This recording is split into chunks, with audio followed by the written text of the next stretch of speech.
Aku berusaha sabar, namun suamiku justru semakin kejam.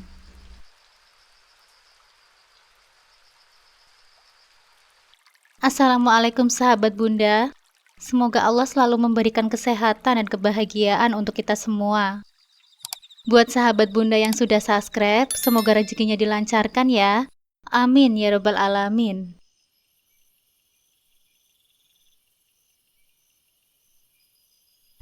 Masa muda selalu penuh dengan mimpi dan harapan besar, dan itulah yang aku rasakan saat pertama kali menginjakan kaki di dunia kerja. Aku baru saja lulus dari sekolah menengah dan langsung diterima kerja di sebuah perusahaan distributor makanan siap saji. Pekerjaan ini adalah kesempatan besar bagiku. Aku ditempatkan di bagian administrasi, sebuah posisi yang menurutku cukup menantang dan memberiku kesempatan untuk berkembang. Oh iya, sebelumnya perkenalkan namaku Aina. Di perusahaan itulah aku pertama kali bertemu dengan Gilang, seorang pria yang langsung mencuri perhatianku. Gilang bekerja sebagai kepala gudang, dan meskipun usianya masih muda, ia sudah memiliki reputasi yang baik di perusahaan. Ia dikenal sebagai sosok yang tegas, bertanggung jawab, namun tetap rendah hati. Sosoknya yang karismatik dengan senyum yang hangat selalu bisa mencairkan suasana. Banyak pegawai wanita di kantor yang membicarakannya, tetapi aku tak pernah terlalu ambil pusing. Pikiranku saat itu hanya terfokus pada pekerjaan, membangun masa depan yang lebih baik. Namun takdir sepertinya punya rencana lain. Suatu hari, pertemuan yang tak terduga antara aku dan Gilang mengubah segalanya. Hari itu aku sedang terburu-buru mengumpulkan berkas untuk diserahkan ke bagian gudang. Di tengah kesibukan, aku tanpa sengaja menjatuhkan seluruh berkas yang kubawa. Kertas-kertas itu berserakan di lantai, membuatku panik dan malu. Saat aku sedang berusaha mengumpulkan kembali berkas-berkas tersebut, tiba-tiba sebuah tangan besar dan hangat ikut membantuku. "Biar aku bantu ya," suara itu terdengar lembut tapi jelas. Aku mendongak dan melihat Gilang yang sudah berjongkok di hadapanku dengan senyum ramah. Seketika, rasa maluku semakin memuncak. Aku mencoba berbicara, tapi kata-kataku tersendat. "Terima kasih Pak Gilang. Maaf, saya tidak sengaja menjatuhkannya," jawabku dengan canggung. "Panggil saja Gilang, gak usah formal, santai saja. Ini kertasnya banyak juga ya, sepertinya penting semua," katanya sambil menepuk berkas-berkas dengan teratur. Aku tersenyum kecil. "Iya, ini laporan stok barang untuk minggu ini, harus segera diserahkan sebelum sore." Gilang membantu mengumpulkan semua berkas itu dengan cepat dan memastikan tidak ada yang tertinggal.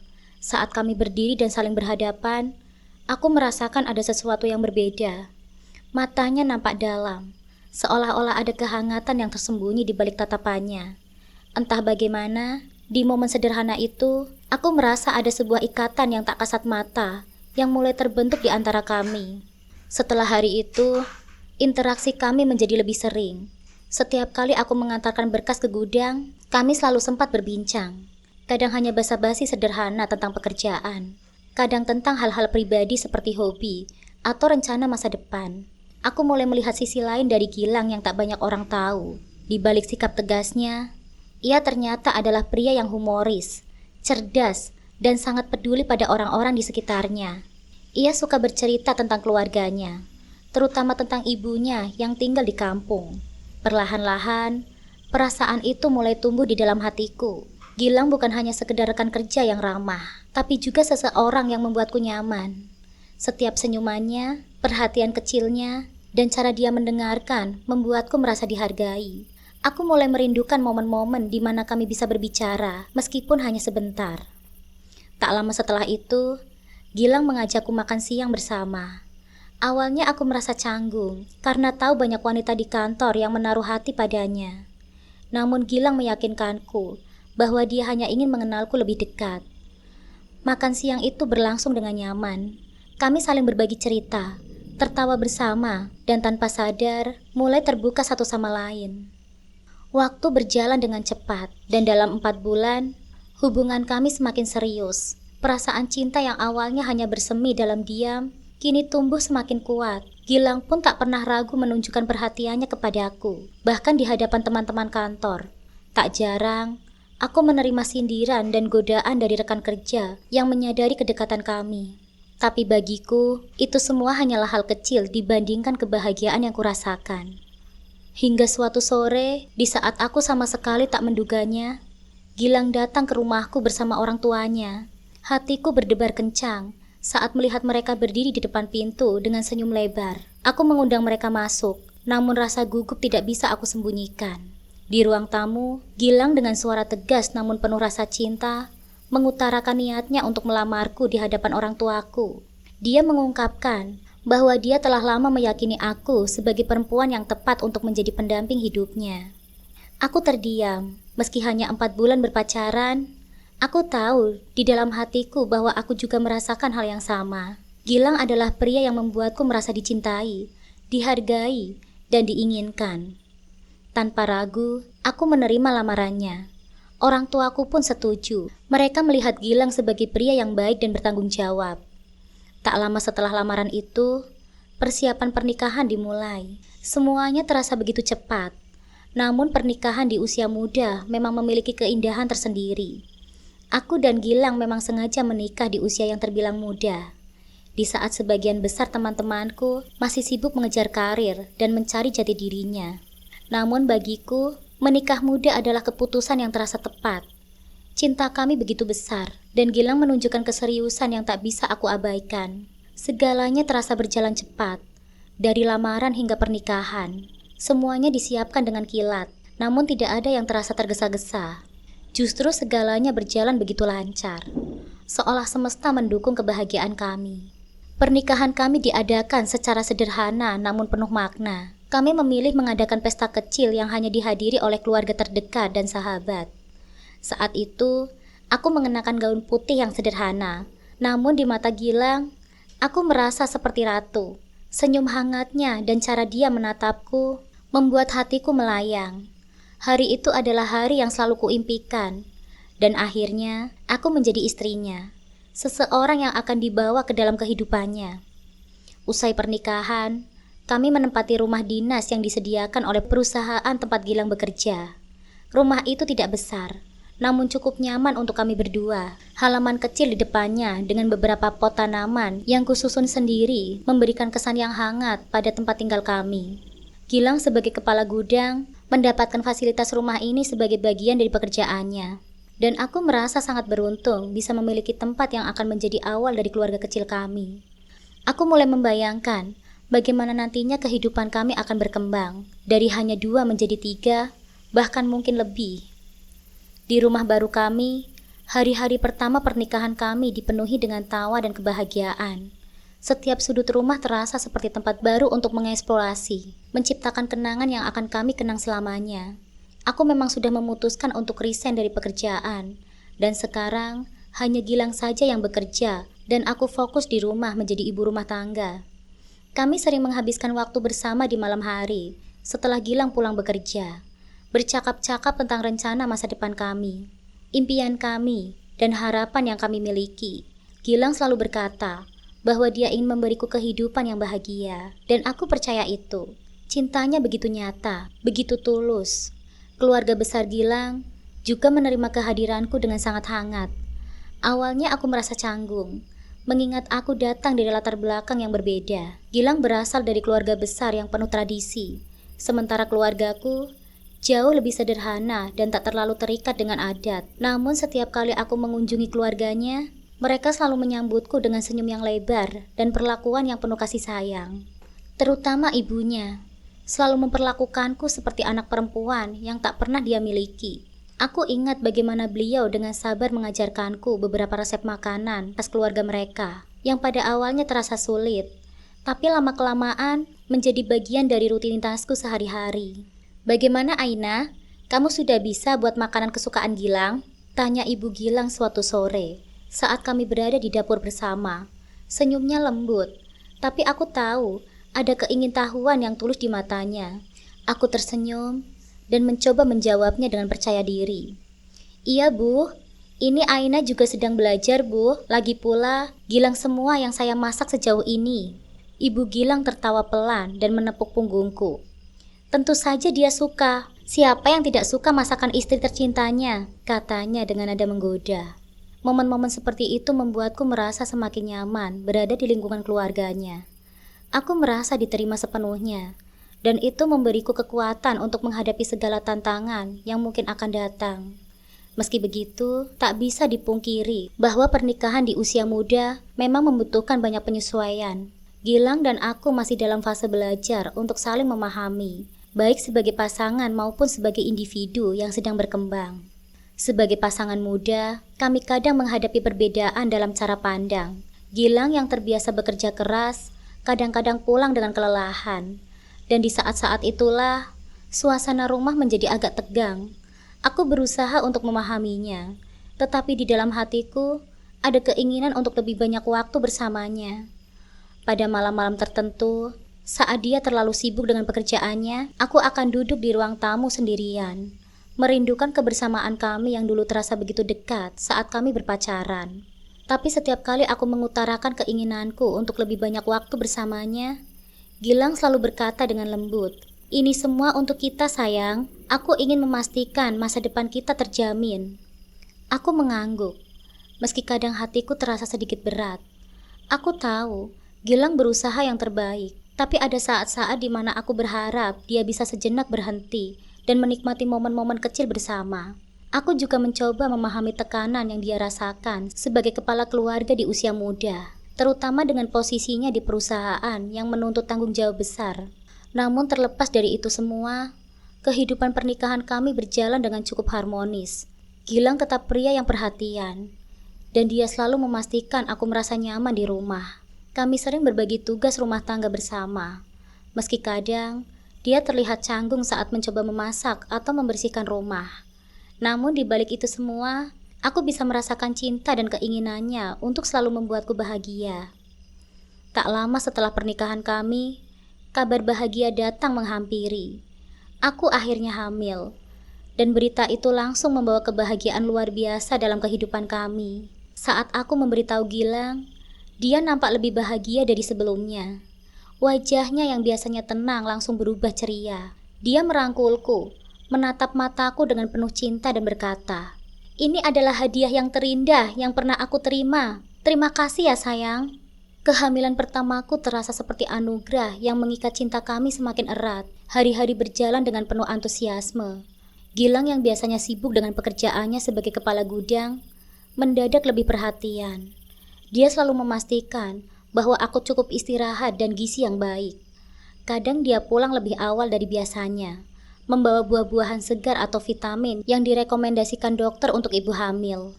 Pada malam hari sebelum tidur, dia seringkali mengelus perutku dengan penuh kasih, berbicara dengan bayi kami yang belum lahir, mengajaknya bercakap-cakap, seakan mereka sudah saling mengenal. "Aku yakin dia bisa mendengar suaraku," katanya suatu malam, sambil tersenyum penuh harap. Sikap Gilang sebagai suami yang penyayang membuatku semakin yakin bahwa dia juga akan menjadi seorang ayah yang baik. Kehamilanku berjalan dengan lancar, dan ketika tiba waktunya, lahirlah putri pertama kami, yang kami beri nama Hana. Bayi perempuan mungil yang lahir dengan tangisan pertama yang memenuhi ruang bersalin itu langsung menjadi pusat dunia kami. Saat pertama kali aku menatap wajahnya, rasa cinta yang begitu besar menyerbu hatiku. Aku tahu hidupku tak akan pernah sama lagi. Kehadiran Hana membawa kebahagiaan yang tak pernah terukur. Gilang semakin menunjukkan sisi lembutnya sebagai seorang ayah. Setiap pulang kerja, hal pertama yang dilakukannya adalah menggendong Hana, mengajaknya berbicara, meski Hana hanya bisa merespon dengan tawa kecil atau isakan. Kadang-kadang, aku hanya duduk di sudut ruangan, menyaksikan interaksi mereka. Gilang selalu nampak begitu ceria dan penuh kasih sayang saat bersama Hana. Pemandangan itu sering membuatku berpikir bahwa inilah bentuk kebahagiaan yang sesungguhnya. Keluarga kecil kami yang harmonis dan penuh cinta. 2 tahun berlalu, dan kebahagiaan kami semakin lengkap dengan lahirnya anak kedua, seorang bayi laki-laki yang kami beri nama Raihan. Meski proses kehamilan ini terasa sedikit lebih berat, terutama karena aku harus mengurus Hana yang masih kecil, Gilang selalu siap membantu. Kehidupan kami terasa lengkap dengan 2 orang anak yang mewarnai hari-hari kami. Setiap kali aku melihat wajah Hana dan Raihan, aku merasa bahwa aku telah diberkahi kehidupan yang sempurna. Tak ada hal lain yang aku inginkan selain menjaga keluarga kecil kami tetap bahagia dan utuh. Namun di balik semua kebahagiaan itu, ada sesuatu yang perlahan-lahan mulai mengganggu pikiranku. Sejak aku hamil Rehan, aku mulai merasakan perubahan dalam sikap Gilang. Dia tidak lagi sehangat dulu, meski dia tetap menunjukkan perhatiannya kepada Hana dan Rehan. Ada jarak yang mulai tercipta di antara kami berdua. Dia sering pulang terlambat, kadang tanpa memberi kabar. Dan ketika kutanya, dia selalu berkata bahwa ada pekerjaan tambahan di gudang yang harus diselesaikan. Suatu hari, saat sedang berselancar di media sosial, aku tak sengaja melihat unggahan Gilang yang membuatku tertegun. Di dalam foto itu, dia terlihat sedang bersama seorang wanita, tersenyum lebar dengan posisi yang sangat akrab. Mereka terlihat sedang berada di suatu kafe. Wanita itu tampak cantik dengan penampilan yang rapi, dan Gilang duduk di sampingnya, tertawa seperti sedang menikmati momen bersama. Jantungku berdetak kencang. Aku merasa ada sesuatu yang tidak benar, tapi aku berusaha menahan diri agar tidak langsung berpikir buruk. Ketika Gilang pulang malam itu, aku menunggu kesempatan untuk menanyakan tentang foto tersebut. Aku tidak ingin memulai pertengkaran, hanya ingin mendengarkan penjelasannya. Mas Gilang, aku lihat foto kamu di Instagram tadi. Siapa wanita itu, Mas? Tanyaku, mencoba terdengar santai meski ada ketegangan dalam suaraku. Oh, itu hanya teman biasa kok. Kami satu tim di kantor. Kebetulan sedang ada proyek bersama. Jangan khawatir, dia hanya teman kerja, jawab Gilang sambil tersenyum kecil. Jawaban itu terdengar ringan, tapi entah kenapa ada perasaan tidak nyaman yang tersisa di hatiku. Semakin hari, semakin sering aku melihat unggahan-unggahan serupa. Setiap kali aku menanyakan hal tersebut, Gilang selalu memiliki jawaban yang sama. Dia hanya teman kerja. Awalnya, aku berusaha percaya. Aku meyakinkan diriku bahwa Gilang adalah suami yang baik dan setia. Namun firasatku sebagai seorang istri tak bisa sepenuhnya diabaikan. Setiap kali dia pulang larut malam, ada perasaan gelisah yang merayapi hatiku, apalagi ketika aku melihat pesan-pesan dari beberapa wanita di ponselnya, yang terdengar seperti lebih dari sekedar rekan kerja.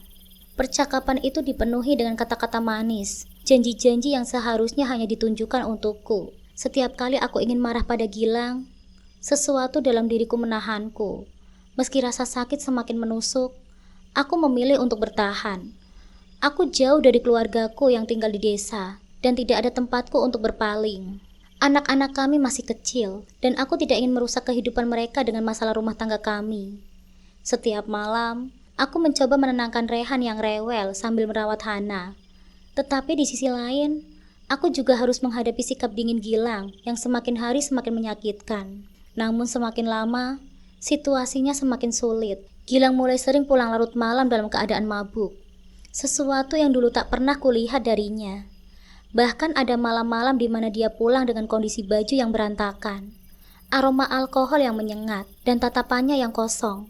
Setiap kali aku bertanya, dia selalu marah dan menuduhku tidak percaya kepadanya. Ketika aku mencoba menjelaskan perasaanku, dia hanya menolak mendengarkan dan pergi begitu saja. Kehidupan yang tadinya harmonis mulai terasa seperti medan perang yang tak terlihat. Dari luar, kami mungkin tampak seperti keluarga bahagia. Tapi di dalam, aku merasa kesepian dan terjebak. Aku tidak tahu bagaimana harus bersikap, terutama karena aku tak ingin menghancurkan keluargaku yang sudah kami bangun. Aku mencintai Gilang, dan aku ingin mempercayainya. Tapi hati kecilku terus meragukan kejujurannya.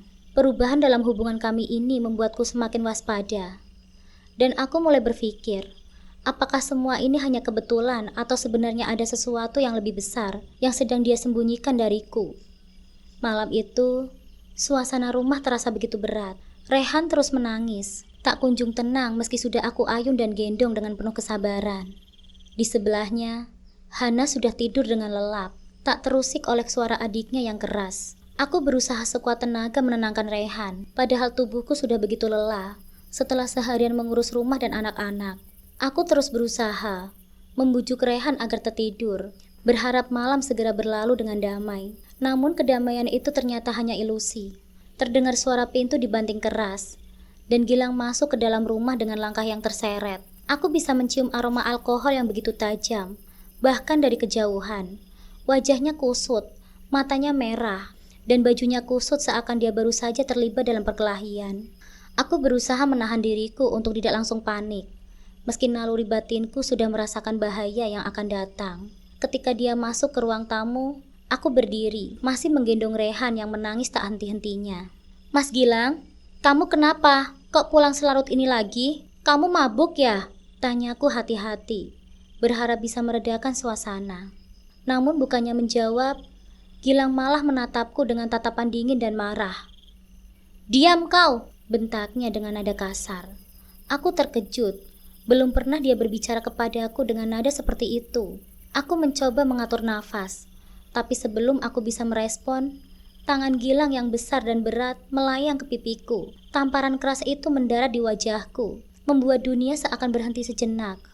Pipiku terasa panas, perih, dan dadaku dipenuhi rasa sesak. Aku terdiam, tidak percaya bahwa suamiku sendiri, orang yang dulu begitu aku cintai, telah melakukan kekerasan kepadaku untuk pertama kalinya. Seluruh tubuhku gemetar, tapi aku tidak bisa berteriak. Aku tak ingin membangunkan Hana yang sedang tidur. Aku juga tidak ingin membuat Rehan menangis lebih keras. Namun rasa sakit fisik itu belum seberapa dibandingkan dengan yang terjadi selanjutnya. Dalam kemarahannya, Gilang merampas Rehan dari pelukanku dan membanting tubuh mungilnya ke sofa. Rehan menjerit keras, tangisannya semakin memilukan.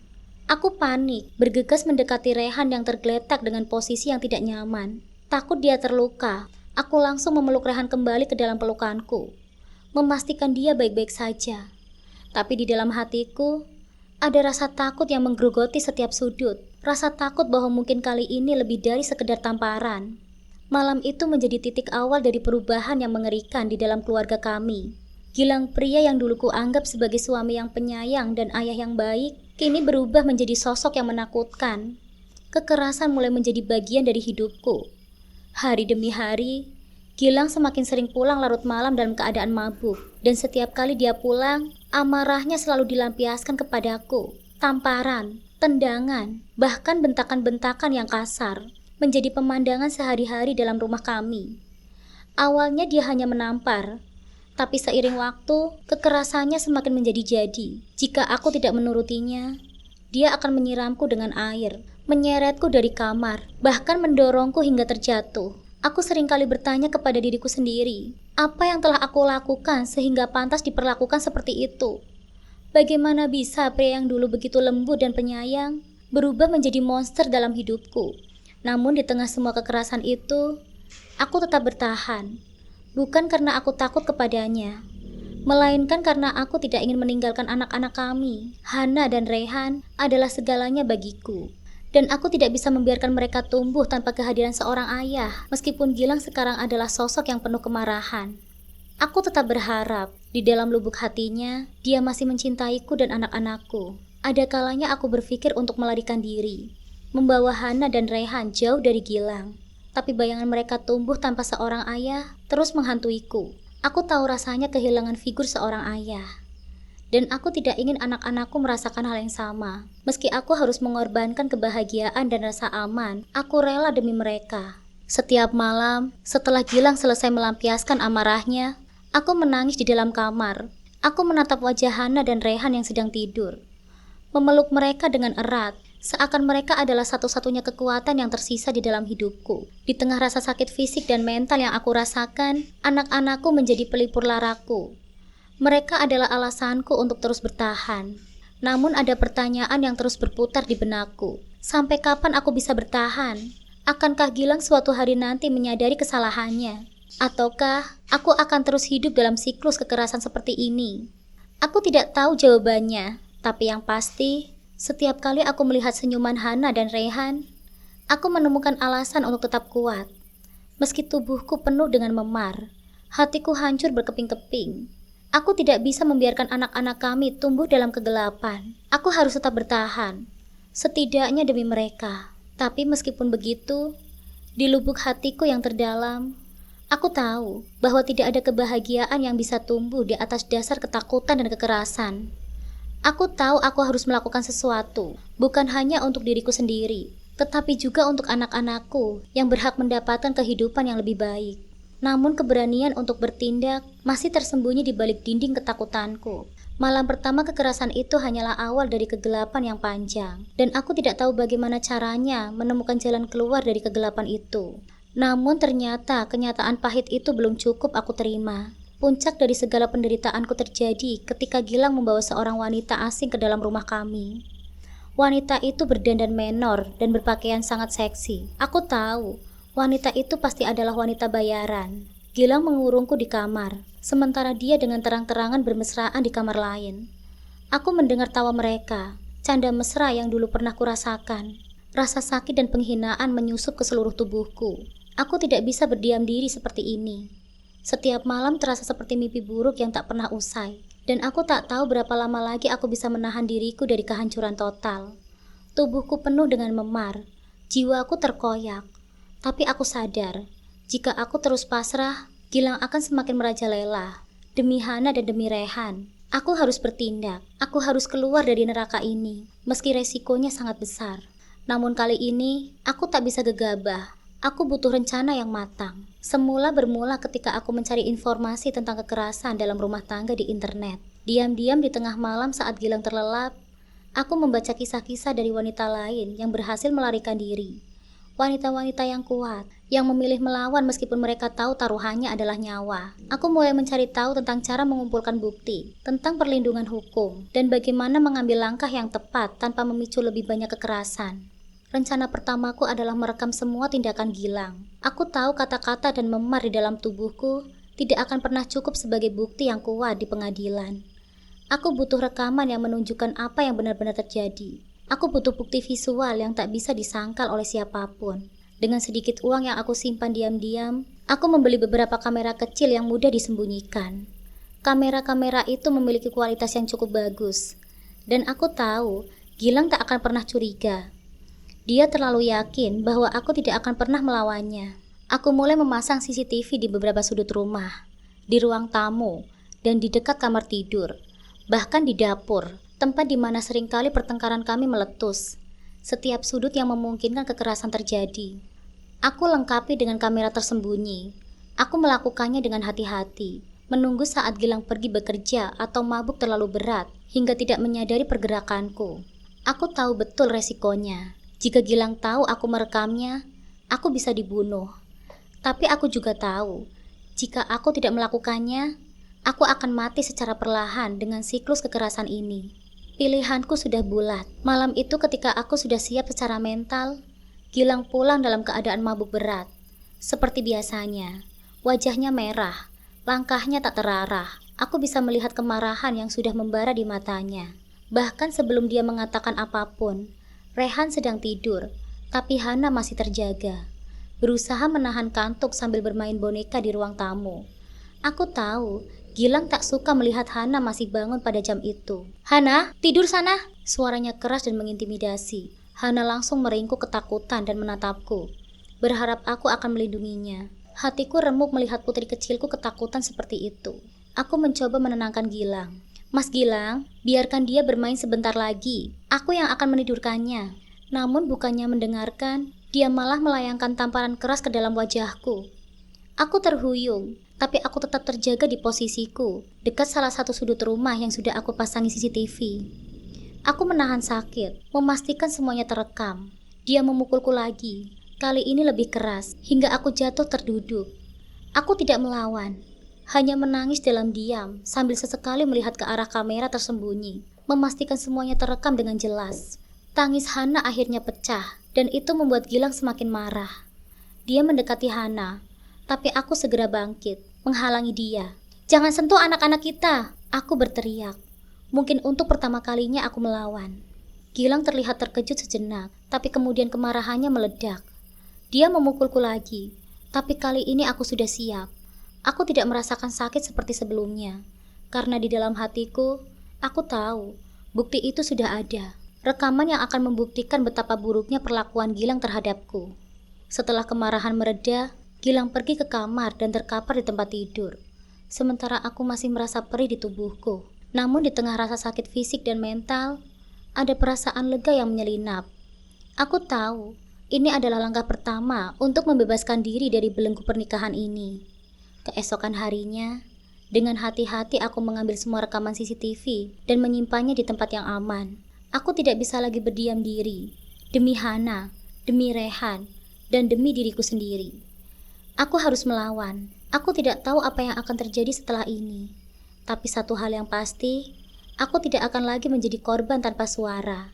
Kekerasan yang dilakukan oleh Gilang mungkin telah melukai tubuhku, tapi itu tidak akan menghancurkan jiwaku.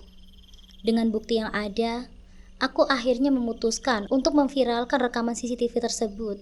Aku tidak tahu harus meminta bantuan ke siapa lagi, tetapi aku yakin media sosial bisa menjadi jembatan untuk mendapatkan pertolongan. Saat video tersebut viral, netizen mulai berkomentar dan memberikan dukungan. Aku tidak sendirian. Mereka berdiri di belakangku untuk melawan ketidakadilan. Viralnya video kekerasan itu membuat segalanya berubah dengan cepat. Dalam hitungan hari, teleponku berdering tanpa henti. Bukan hanya dari keluarga dan teman, tetapi juga dari Lembaga Perlindungan Perempuan dan Anak yang bergerak melihat penderitaanku. Mereka datang ke rumah, membawakan harapan dan dukungan yang sudah lama hilang dalam hidupku. Untuk pertama kalinya, aku merasa tidak sendirian. Dengan dorongan dari mereka, aku akhirnya melaporkan semua perbuatan Gilang ke pihak berwajib. Aku tahu, ini akan menjadi langkah terakhir yang membebaskanku dari belenggu pernikahan yang penuh kekerasan. Proses hukum dimulai. Setiap kali melihat Gilang di ruang sidang, ada campuran antara rasa takut dan lega. Takut karena aku tahu bagaimana amarah Gilang bisa meledak kapan saja. Lega karena ini adalah jalanku menuju kebebasan. Gilang akhirnya tertangkap. Hakim menjatuhkan vonis yang setimpal atas kekerasan yang selama ini dia lakukan. Gilang menerima hukuman penjara, dan aku merasa seolah beban berat di pundakku akhirnya sedikit demi sedikit mulai terangkat. Aku bisa bernafas dengan lega, dan aku dan anak-anakku akhirnya bisa hidup tanpa teror. Aku bisa mulai memikirkan masa depan kami tanpa rasa takut. Namun malam setelah Gilang resmi dijebloskan ke dalam penjara, aku menyadari sesuatu yang tak pernah kukira akan muncul. Rasa kehilangan. Meskipun Gilang adalah sumber penderitaanku, dia juga adalah ayah dari anak-anakku. Aku tak bisa mengabaikan fakta bahwa di balik semua kekerasannya, ada kenangan manis dari masa lalu, sebelum semuanya berubah. Kenangan saat dia menggendong Hana dengan lembut, atau saat dia tersenyum melihat Rehan tertawa untuk pertama kalinya. Semua itu berputar di kepalaku, mengusik perasaan lega yang baru saja kurasakan. Hari-hari selanjutnya tidak berjalan semudah yang kupikirkan. Hana dan Rehan sering bertanya, "Kapan ayah pulang, Bu?" Dan aku hanya menjawab dengan senyum palsu, menahan air mata yang hampir tumpah. Mereka tidak sepenuhnya mengerti mengapa ayah mereka tidak lagi ada di rumah. Di mata mereka, Gilang masihlah sosok ayah yang mereka cintai. Hal itu menyayat hatiku lebih dalam daripada tamparan apapun yang pernah diberikan oleh Gilang. Meski banyak orang yang mendukungku, kenyataan yang kuhadapi tetap pahit. Setiap kali aku melihat Hana dan Rehan bermain, tertawa tanpa beban, hatiku terasa kosong. Aku berjuang sekuat tenaga untuk menjadi sosok ibu yang kuat baginya. Tapi dalam malam-malam di mana aku tidak bisa menahan tangis, merindukan kehidupan yang seharusnya kami miliki hidup dengan tenang, tanpa kekerasan, dengan seorang ayah yang penuh kasih. Setahun setelah Gilang ditahan, kehidupan kami perlahan kembali stabil. Aku bekerja paruh waktu di sebuah toko, dan anak-anakku mulai terbiasa dengan rutinitas barunya. Tapi di balik setiap senyuman, aku menyimpan luka yang tak mudah disembuhkan. Kadang Hana masih menyebut nama ayahnya dalam doanya, berharap suatu hari nanti mereka bisa kembali bersama. Dan Rehan, meskipun belum banyak mengerti, seringkali menatap foto keluarga kami dengan tatapan yang penuh pertanyaan. Ada malam di mana aku duduk sendirian di ruang tamu, menatap foto pernikahan kami yang masih tergantung di dinding. Aku meremas dadaku, berharap rasa sakit ini bisa hilang, tapi kenyataannya itu terus ada. Aku selamat, tapi dengan harga yang sangat mahal, kehilangan cinta, kehilangan kepercayaan, dan kehilangan keluarga yang pernah aku impikan. Meski aku tahu aku melakukan hal yang benar, ada bagian dari diriku yang tak pernah bisa benar-benar sembuh. Bagian dari diriku yang masih terikat dengan masa lalu, dengan kenangan-kenangan manis yang kini terasa begitu jauh. Di saat-saat seperti ini, aku hanya bisa memeluk Hana dan Rehan lebih erat, berusaha meyakinkan diriku sendiri bahwa ini adalah jalan yang terbaik untuk kami. Masa depan mungkin akan lebih cerah, tapi bayang-bayang masa lalu tetap menghantui. Aku mencoba untuk bahagia, untuk terus maju, tapi setiap langkah terasa berat. Mungkin aku bebas dari Gilang, tapi aku tak pernah benar-benar bebas dari kenangan tentang dia. Dan pada akhirnya, itulah kenyataan yang harus aku terima.